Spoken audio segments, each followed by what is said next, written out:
Hello everyone, welcome back. So last lecture में हमने पढ़ा अबाउट मलेरिया एंड प्लाज्मोडियम का life cycle.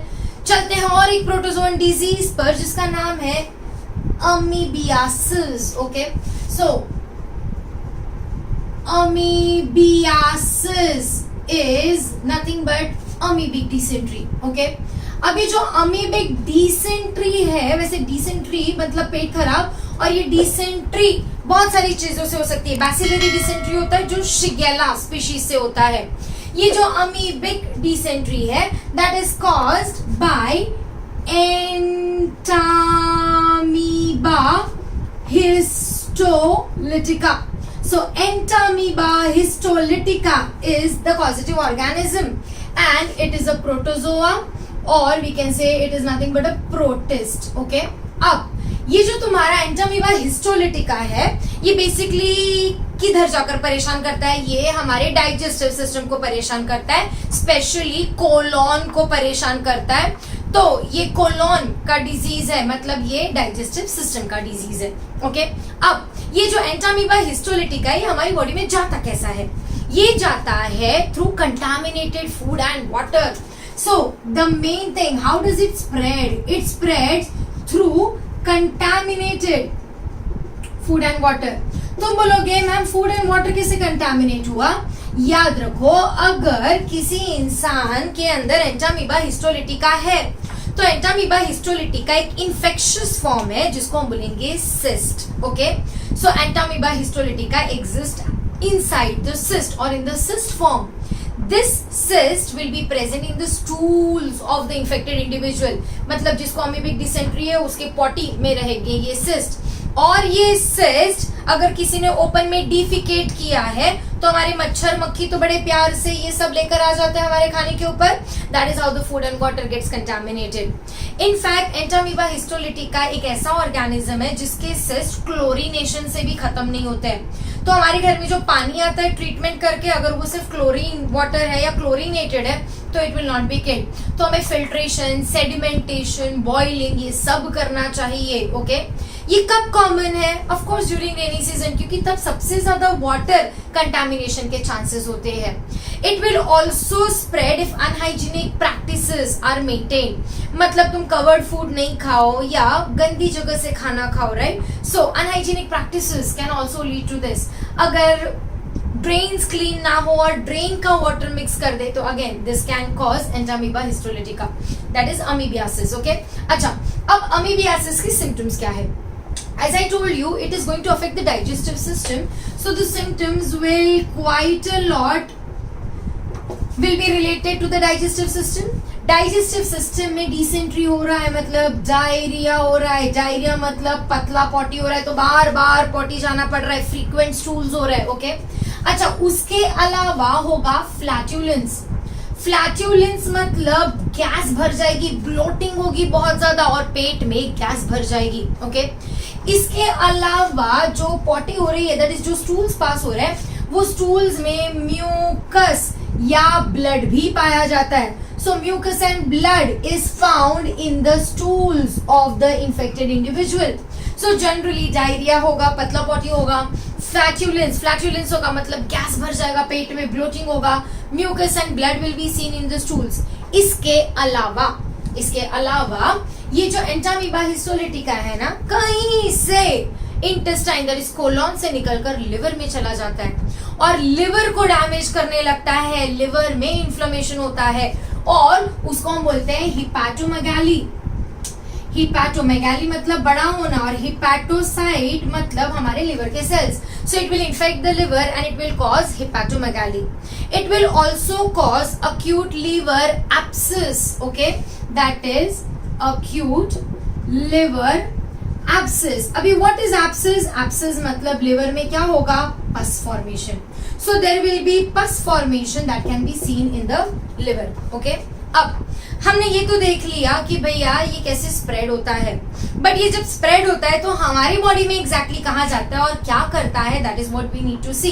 We will see in short the things that Entamoeba does in our body. Remember, दुनिया में बहुत लोगों को अमीबियासिस या अमीबिक डिसेंट्री होती है। इंडिया में तो करीब करीब 15% पॉपुलेशन इन्फेक्टेड ही होता है अमीबियासिस से, because of the poor hygienic condition and contaminated water. Okay, but amoebiasis के दो मेजर फॉर्म्स हैं। अमीबियासिस के दो मेजर फॉर्म में से एक फॉर्म है जिसको हम बोलेंगे इन्वेजिव।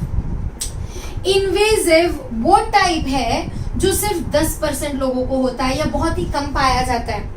इन्वेजिव में लिवर, ब्रेन, लंग्स, ये सब में प्रॉब्लम्स हो सकते हैं, बेसिकली लिवर। ओके, बट जो जनरल पब्लिक को होता है वो है नॉन इन्वेजिव।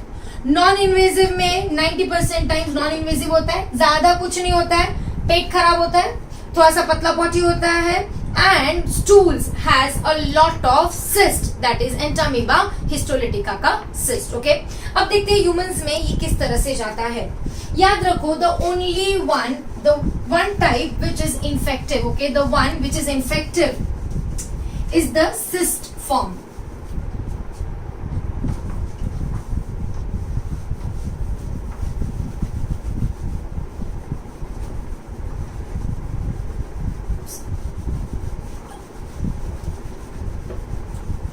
ना कंटामिनेटेड वाटर एंड फूड के थ्रू हमारी बॉडी में जो जाएगा वो है सिस्ट फॉर्म। जो सिस्ट फॉर्म है, ये cyst form of Entamoeba histolytica is the infective form. अब देखते हैं हमारा ये सिस्ट फॉर्म करता क्या है। सिस्ट फॉर्म सबसे पहले जाएगा, ये सिस्ट जो मैं वर्ड यूज कर रही हूँ, ये सिस्ट मतलब इसके आगे पीछे कवरिंग है। सो ये सिस्ट फॉर्म में there is a covering which is made up of chitin, so there is a chitinous covering, and remember chitin is a complex protein। okay, अब ये cyst will enter our body through the oral fecal route। oral fecal route के through ये चला जाएगा हमारे stomach में। अब तुम बोलोगे मैम स्टमक में तो इतने सारे एंजाइम्स है, तोड़ क्यों नहीं देता है? क्योंकि ये काइटिनस जो कवरिंग है वो टूटता नहीं है। So this cyst is not affected by the gastric glands of the stomach. तो भाई अभी स्टमक से ये कहाँ चला जाएगा? स्टमक से ये चला जाएगा in the small intestine. Small intestine में जैसे ही ये जाएगा, स्मॉल इंटेस्टाइन में it will form a motile structure. Okay, so cyst से डेवलप होगा मोटाइल स्ट्रक्चर जिसको हम बोलेंगे trophozoite. Trophozoites are the motile structures, but याद रखो ट्रोफोजॉइड्स इन्फेक्टिव नहीं है। ये ट्रोफोजॉइड स्मॉल इंटेस्टाइन में बनने के बाद जाएंगे कोलॉन में।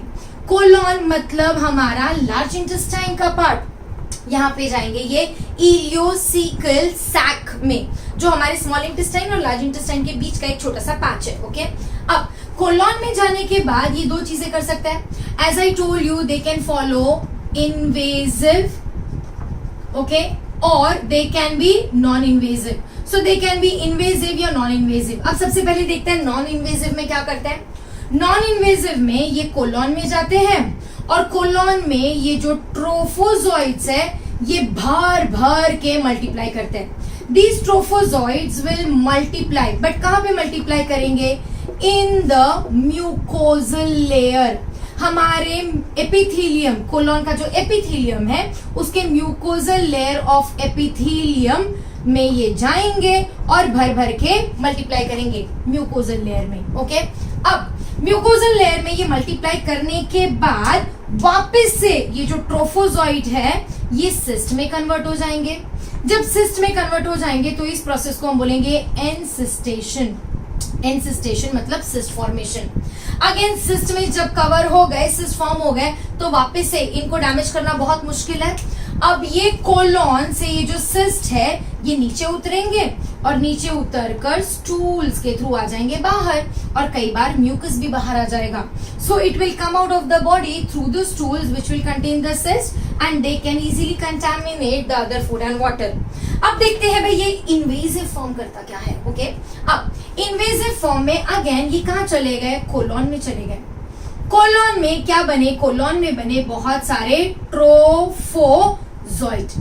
अब ये ट्रोफोजॉइड को करना है multiply, but in this case ये म्यूकोजल लेयर में मल्टीप्लाई ना करते हुए सीधे सेल्स ऑफ एपिथेलियम में मल्टीप्लाई करने लग गए, मतलब एपिथेलियम के सेल्स में ही ओके मल्टीप्लाई करने लग गए कोलोन के। अब एपिथेलियम के सेल्स में जब मल्टीप्लाई करेंगे तो एपिथेलियम के सेल्स डैमेज होने शुरू हो जाएंगे। जब डैमेज होंगे तो क्या होगा, इन्फ्लेमेशन। इन्फ्लेमेशन होगा तो क्या होगा, धीरे धीरे बनेंगे अल्सर्स। क्या बनेंगे, अल्सर्स। अल्सर्स बनेंगे कोलोन में और फिर ये अल्सर्स फटने लगेंगे। जब ये अल्सर्स फटने लगेंगे तो ये जो सिस्ट है, ये सिस्ट रिलीज होगा ब्लड में और ये ब्लड के थ्रू चला जाएगा लिवर में, चला जाएगा ब्रेन में, चला जाएगा लंग्स में और फिर इन सब को वो इन्फेक्ट करने लगेगा और वहां पे भी डैमेज शुरू कर देगा जैसा उसने कोलोन में किया है। इन्वेजिव में ये ब्लड में जाकर पूरी बॉडी में फैलेगा and this is the bad type of dysentery, जहां पे पूरी बॉडी बहुत ज्यादा रिएक्ट करने लगती है and it can lead to liver damage, lungs damage as well as brain damage. Okay, but ये बहुत ही रेयर होता है। जो होता है वो है नॉन इन्वेजिव। इसमें भी एक चीज याद रखो दैट ट्रोफोजॉइड कभी स्टूल में नहीं निकलेगा। Trophozoite is the motile form and trophozoite colon में मल्टीप्लाई करेगा, बट उसके बाद इंसिस्टेशन जरूरी है। अगर ट्रोफोजॉइड बॉडी के बाहर रहे तो बॉडी के बाहर वो ज्यादा देर जिंदा नहीं रह सकता है। जिंदा रहने के लिए सिस्ट जरूरी है जिसमें काइटिन इज कवरिंग है which is resistant to the action of all the acids which are present in the stomach. That is about Entamoeba histolytica. अब जब अगर तुम्हें अमीबिक डिसेंट्री हो जाती तो क्या करते हो, पेट खराब होते तो दवाई लेते हो ना। So there are some medicines which we generally take in the infection of amoebiasis. Okay, what are these medicines? The medicines or antibiotic which are taken is metronidazole. So it is metronidazole और metronidazole के अलावा हम use करेंगे tinidazole. Okay, so zole याद रखो. So tinidazole and metronidazole. Okay, dazole is the one that is used for amoebic dysentery. Amoebic dysentery prevent करना है तो पानी को उबाल के पियो, specially during the rainy season, as well as food को कंटामिनेट होने से बचाओ by preventing it from the exposure to vectors. That is about Entamoeba histolytica. Invasive, non invasive. Non invasive सबसे ज्यादा पाया जाता है और नॉन इन्वेजिव जिसको होता है उसके कोलोन से जो स्टूल पास होता है उसमें मिलेंगे सिस्ट एंड दो cyst will go into an individual and cause the disease. Entamoeba के बाद हम देखेंगे कुछ और interesting diseases. Till then revise.